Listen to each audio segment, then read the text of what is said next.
تقلید کیوں ضروری ہے اور امام حنیفہ ہی کیوں؟ تقلید اس لیے ضروری ہے کہ رسول پاک کی شریعت پہ عمل ہو جائے۔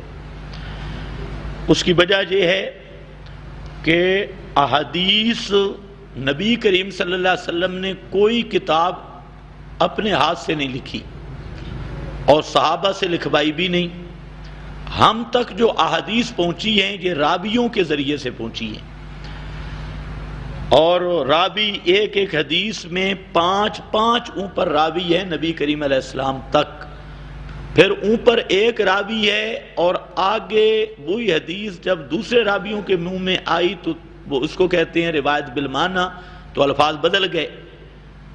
اب اس کے لیے ہمیں ضرورت ہے دو قسم کے ماہرین کی، دونوں کی تقلید ہے۔ ایک وہ ماہرین شریعت جو ہمیں بتائیں کہ کون سے راوی صحیح ہیں اور کون سے راوی غلط ہیں، کن کی حدیث ہم لیں گے اور کن کی چھوڑیں گے، ان کی بھی تقلید ضروری ہے، اور اس کے بغیر چارہ کار نہیں۔ اور ایک وہ ماہرین شریعت کہ جب احادیث کے الفاظ مختلف ہو گئے ہیں تو اب ہم کون سا معنی مراد لیں گے؟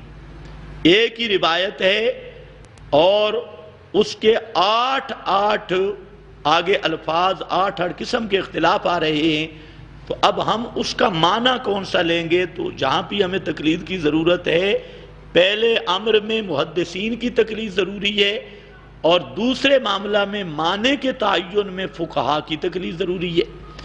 تو تقلید کی ضرورت اس لیے ہے کہ ہمارا زمانہ نبی کریم علیہ السلام کے زمانے سے دور ہے، اور نبی کریم علیہ السلام نے کوئی حدیث کی کتاب مرتب نہیں کروائی۔ صحابہ کرام کے زمانے میں بخاری، مسلم، ابو داؤد، ترمذی، ابن ماجہ، نسائی کوئی حدیث کی کتاب نہیں تھی۔ حدیث کی تدوین بعد میں ہوئی، اب درمیان میں بیان کرنے والے راوی ہیں۔ ایک راوی بھی اگر جھوٹا کذاب ہو تو پوری روایت قابل اعتماد نہیں رہتی۔ تو اب وہ راویوں کی پہچان کے لیے تقلید ضروری ہے، اور پھر متعدد جب احادیث ہو گئیں تو ان کے معنی کے تعین کے لیے فقہا کی تقلید ضروری ہے۔ تو تقلید کی ضرورت تو یہ ہے۔ باقی دوسرا سوال کہ امام ابو حنیفہ ہی کیوں؟ تو جواب یہ ہے کہ امام ابو حنیفہ کی صرف تقلید نہیں ہوتی، امام احمد بن حنبل کی بھی تقلید ہو رہی ہے، امام شافعی کی بھی تقلید ہو رہی ہے، امام مالک کی بھی تقلید ہو رہی ہے۔ اس وقت کعبۃ اللہ کا امام اور علماء وہ سب حنبلی ہیں، امام احمد بن حنبل کے مقلد ہیں۔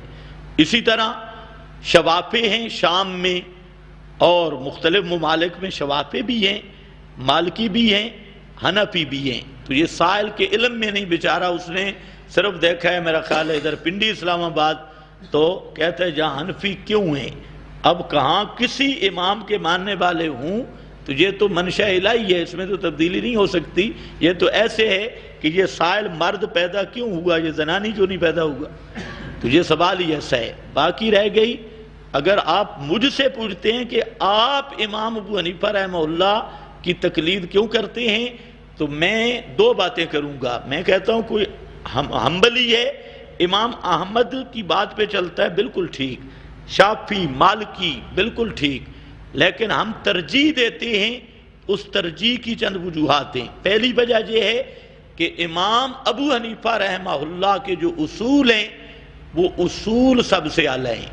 مثلا میں آپ کو بتاتا ہوں، امام صاحب کی اصل الاصول یہ ہے کہ سب سے پہلے کتاب اللہ ہے، قرآن ہے۔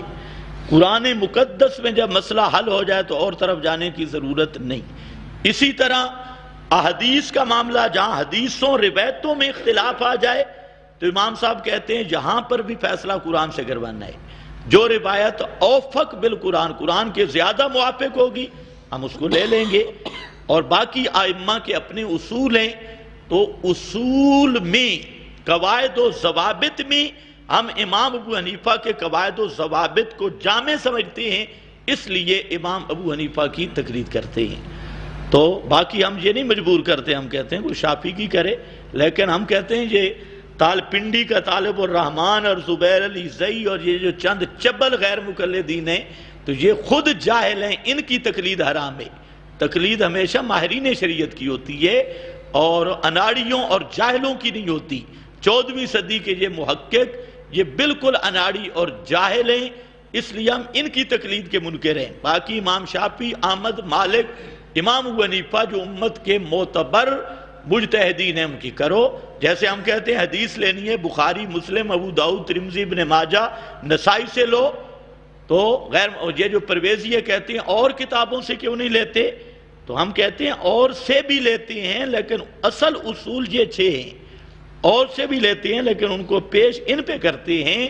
تو وہ کہتے ہیں اگر ہم بنا لیں تو ہم کہتے ہیں تم نہیں بنا سکتے، تمہاری پیروی ہم نہیں کرتے، محدثین کی پیروی کریں گے، ان کی غیر مقلدین کی نہیں کرتے، مجتہدین کی کریں گے۔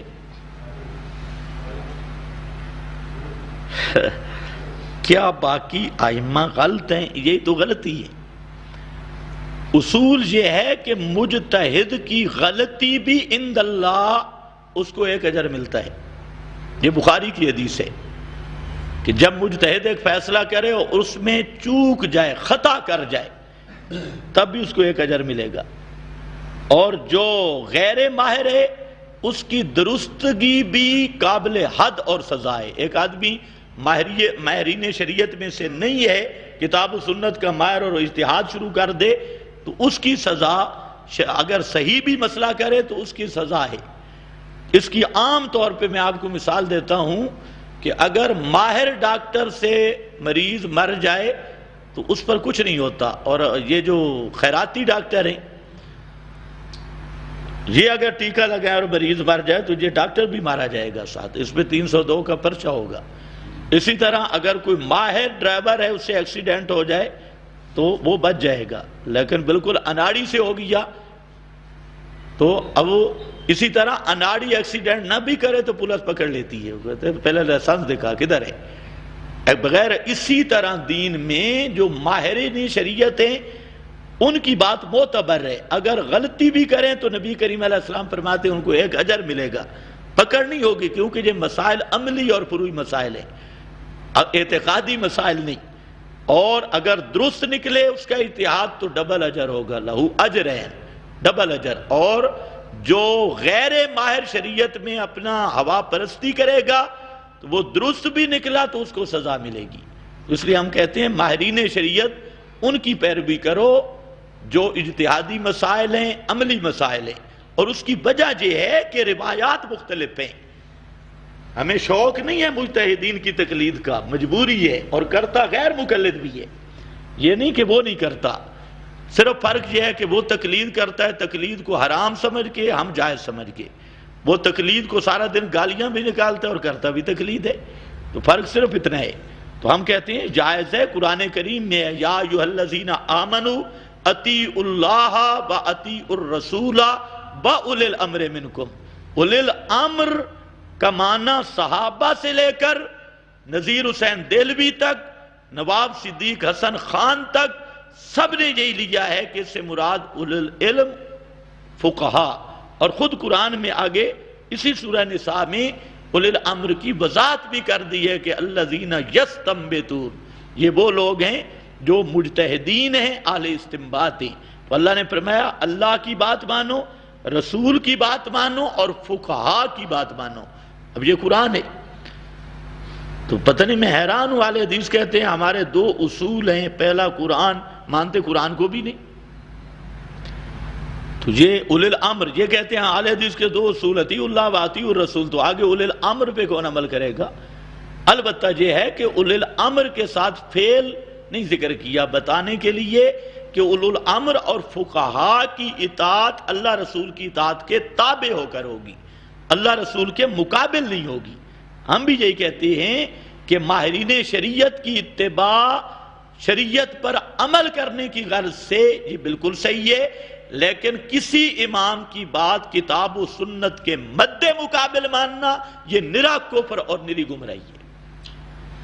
اب ان بیچاروں کو پتہ نہیں، لوگوں کو یہ دھوکہ دیتے ہیں، یہ جو حنفی ہے نا، یہ امام ابو حنیفہ کو اللہ کے رسول کے مقابلے مانتے ہیں، اور رسول کے مقابلہ میں تو کسی صحابی کو ماننے والا بھی کافر ہے، قرآن کے مقابلے میں تو بخاری کو ماننے والا بھی کافر ہے، قرآن کے مد مقابل اگر بخاری کی روایت کو مانتا ہے وہ بھی کافر ہے. یہ ان کو غلط کسی نے پٹڑی پہ لگایا ہے. بات یہ ہے کہ رسول کے مقابلہ میں جو امام ابو حنیفہ، شافعی، مالک، احمد کسی کی ماننے کا ارادہ ہی کرے تو وہ دائرہ اسلام سے خارج ہے. یہ بات ہاں ہم امام ابو حنیفہ، مالک، شافعی، احمد کی مانتے ہیں غیر مقلد مولویوں کے مقابلہ میں. یہ جو غیر مقلدوں کے مولوی ہیں ان کے مقابلہ میں ہم کہتے ہیں کہ ان ائمہ نے اچھا سمجھا ہے قرآن حدیث اور ان جاہلوں نے اس طرح نہیں سمجھا. تو یہ رسول کے مقابلے ابو حنیفہ کو نہیں مانتے، ہم ابو حنیفہ رحمہ اللہ کو مانتے ہیں 14ویں صدی کے جاہلوں